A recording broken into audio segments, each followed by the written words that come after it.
Assalamualaikum warahmatullahi wabarakatuh. Halo teman-teman semua, perkenalkan nama saya Fajria Nur Khalifah. Saya adalah mahasiswi Universitas Pamulang semester 8 Program Studi Sastra Indonesia. Untuk memenuhi tugas akhir mata kuliah Sastra Populer, pada kesempatan kali ini saya akan menceritakan kembali sebuah sastra populer, yaitu novel yang berjudul Negeri Lima Menara. Novel Negeri Lima Menara merupakan novel yang ditulis oleh Ahmad Fuadi. Novel ini diterbitkan pada tahun 2009 oleh PT Gramedia, tepatnya pada bulan Juli. Novel Negeri Lima Menara merupakan novel pertama dari 3 trilogi Negeri Lima Menara.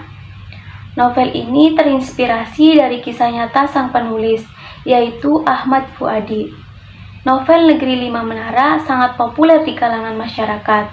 Bahkan penjualan novel Negeri Lima Menara ini masuk dalam rekor penjualan novel terbanyak Gramedia, yaitu dalam jangka waktu kurang dari 2 tahun, novel ini telah dicetak sebanyak 10 kali dengan oplah lebih dari 170.000 eksemplar. Novel Negeri Lima Menara menceritakan tentang kisah seorang anak yang berasal dari tanah Minang. Anak tersebut bernama Alif Fikri. Alif merupakan seorang anak desa yang sangat pintar. Sejak kecil, dia sangat ingin menjadi seperti B.J. Habibie. Pada saat setelah lulus dari Madrasah Sanawiyah, Alif sangat menginginkan untuk bisa sekolah di SMA, seperti teman dekatnya yang bernama Randai, agar dia bisa melanjutkan kuliah di jurusan penerbangan ITB. Namun, kedua orang tuanya menginginkan agar Alif dapat sekolah di sekolah agama atau di pondok pesantren. Hal tersebut membuat Alif sangat kecewa dan sangat sedih, karena impiannya untuk sekolah di SMA tidak dapat terwujud. Dengan setengah hati, akhirnya Alif mengikuti perintah orang tuanya untuk sekolah di pondok. Untuk mengobati kekecewaan sekaligus wujud pemberontakan, akhirnya Alif memilih untuk melanjutkan sekolah di pondok pesantren Madani, tepatnya di Ponorogo, Jawa Timur. Mendengar hal tersebut, ibu dan ayahnya sangat terkejut, tidak menyangka jika Alif akan menuntut ilmu di tempat yang jauh. Sementara Alif belum pernah menginjakan kakinya di luar tanah Minang. Alif akhirnya pergi ke pondok pesantren Madani dengan ditemani oleh ayahnya.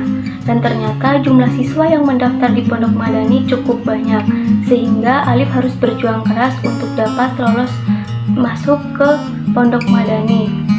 Di Pondok Madani, Alif memiliki 5 orang sahabat yang sering dijuluki dengan nama Sohibul Menara. Anggota dari Sohibul Menara sendiri yaitu Alif yang berasal dari Minang, terus kemudian ada Raja yang berasal dari Medan, Dul Majid dari Madura, Atang dari Bandung, Baso dari Sulawesi, dan Said dari Surabaya.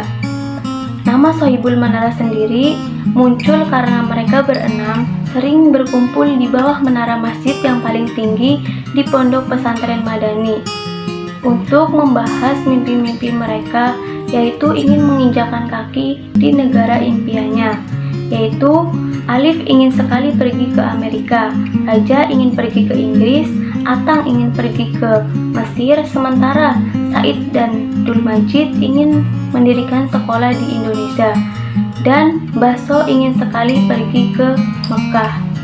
Selama di Pondok Madani, Alif merasa berat hati, karena di sisi lain Alif sangat menginginkan untuk sekolah di SMA, agar dia bisa lanjut kuliah di ITB.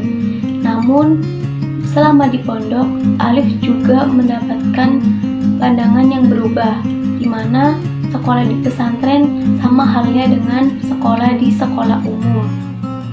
Alif juga sangat termotivasi dengan salah satu ucapan mantra yang diucapkan oleh seorang kiai bernama Kiai Rais, yang berbunyi manjada wajada, yang berarti barang siapa yang bersungguh-sungguh pasti akan berhasil.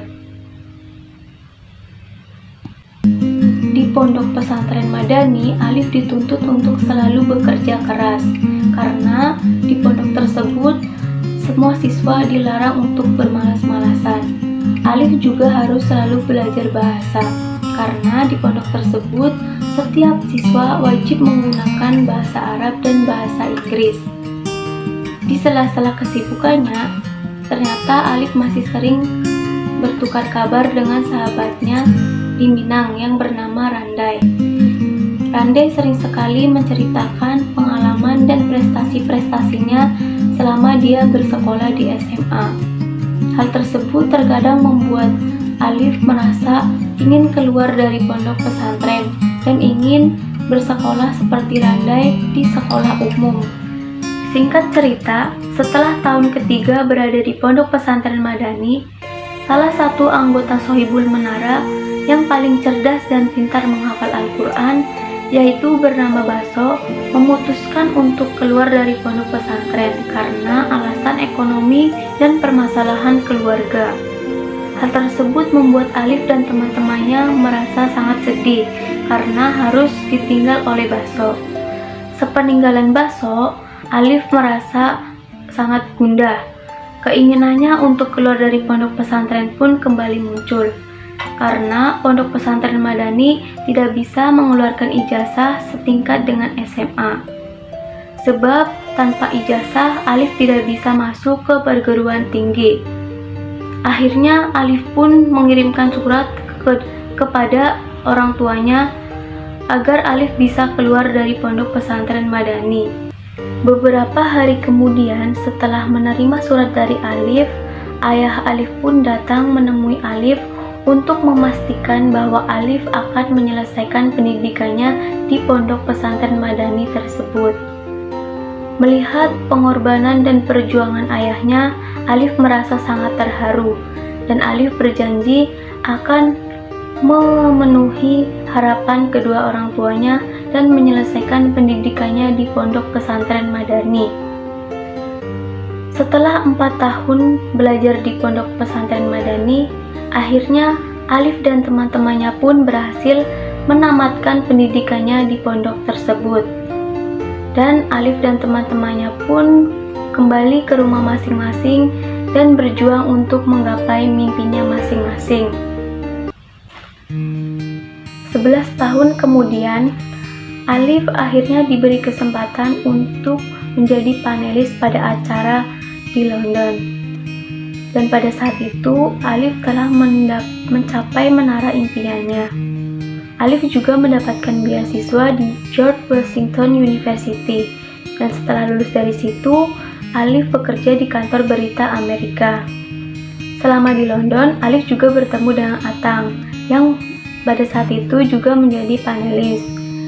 Alif juga bertemu dengan Raja dan istrinya pada saat berada di London, karena Raja pada saat itu juga mendapatkan beasiswa di Metropolitan University.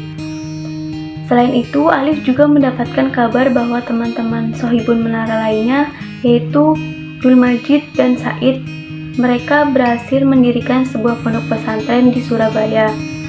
Dan Baso juga telah berhasil menamatkan Al-Quran dan dia juga mendapatkan beasiswa di Mekah. Atas usaha dan kerja kerasnya, akhirnya Sohibul Menara berhasil meraih impiannya, yaitu menginjakan kaki di negara impiannya. Demikian cerita dari novel yang berjudul Negeri 5 Menara. Apabila ada kesalahan, saya mohon maaf. Wassalamualaikum warahmatullahi wabarakatuh.